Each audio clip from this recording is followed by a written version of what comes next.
In this graphic, what we see here is the World Food Price Index and the Meat Price Index. As I said earlier, the Food Price Index is composed of meat, oils, grains, sugar, and dairy. Now, I won't look at each one of the commodities that make up the Food Price Index, but I want to focus on three commodities, or three groups of foods. First, meats.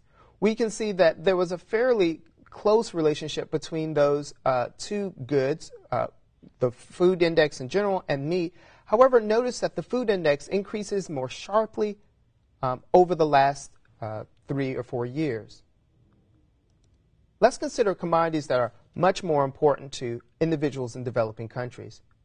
In this graphic, we're looking at oil, and this includes all oils, both oil seeds such as soybeans and rapeseed, and also animal fats and fish oils. So notice that the World Food Price Index and the Oil Price Index move very closely together. Once again, really important commodities for individuals in developing countries. And also, the Cereal Index is very much related to the World Food Price Index, suggesting that these commodities were experiencing a substantial increase. This represents wheat, rice, and other grains. Now, what I would like for us to do is to look at a video from the World Bank called Double Jeopardy. And what it's going to do is talk about the price increases in Africa and the relationship between food prices and biofuels.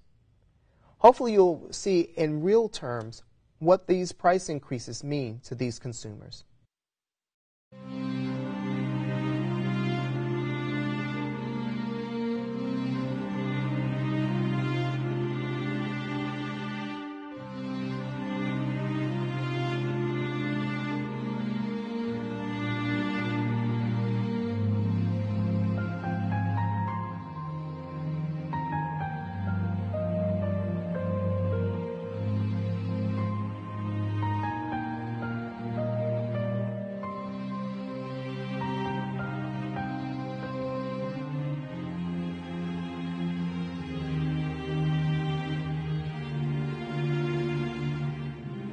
World Bank estimates show that the double jeopardy of rising food and fuel prices is threatening to push over 100 million people globally into extreme poverty, cancelling out 7 years of hard-won development gains and diminishing the prospect of achieving the Millennium Development Goals by 2015.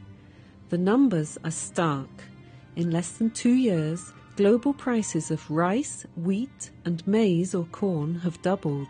Global fertilizer prices today are about 4 times higher. Oil prices have also increased, and in July 2008 were higher than at any time in the last century. The net result? Price increases globally along the entire food production chain, from farms to homes and markets. Food riots have taken place in over 36 countries worldwide, and unrest over high fuel prices is spreading. In Africa, the food crisis has sparked civil unrest in a number of countries, including Burkina Faso, Cameroon, Côte d'Ivoire, Guinea, Mauritania, Senegal, Zimbabwe, and others. Climate change is predicted to hit poor agrarian economies the hardest. In a warming climate, less thirsty crops will be needed to feed a growing population. Food purchases remain the single biggest item of expenditure in poor people's budgets. In a study of 23 African countries, the average household spends 55% of its budget on food. In rural areas, that number rises to 61%. Sub-Saharan Africa has not yet benefited from Green Revolution yield increases that boosted food production in Asia and Latin America, and the region's farm yields are among the lowest in the world. The World Bank is working with African countries and its development partners and has created the Global Food Response Programme, or GFRP, a $1.2 billion fund to speed assistance to the neediest countries. The fund will reduce the negative impact of high and volatile food prices on the lives of poor people. It will also help African countries improve food supplies through increased agricultural productivity and market participation. With support from development partners, the World Bank has also pledged to double its lending for agricultural development from $450 million in 2005 to 2007 to $800 million in 2009 and $1 billion in 2010 for supporting long-term economic growth. It has also called for $755 million in funding for the World Food Programme's Emergency Food Aid Chest. By the end of September 2008, $83 million had been approved for 10 countries under GFRP. With this financing, farmers are receiving seeds, fertilizers, and technical expertise.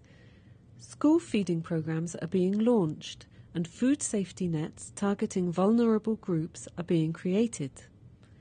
The World Bank recognizes that short-term assistance must be embedded in a long-term program of increasing support for African agriculture. The short-term response is helping mitigate adverse impacts affecting poor people, while also improving food prospects for the next growing season. The longer-term program will help African farmers and producers to seize opportunities and benefit from high global prices that are expected to remain high till at least 2015. Nevertheless, by laying the foundations of an African green revolution, we can increase economic growth and boost food availability in the world's poorest countries.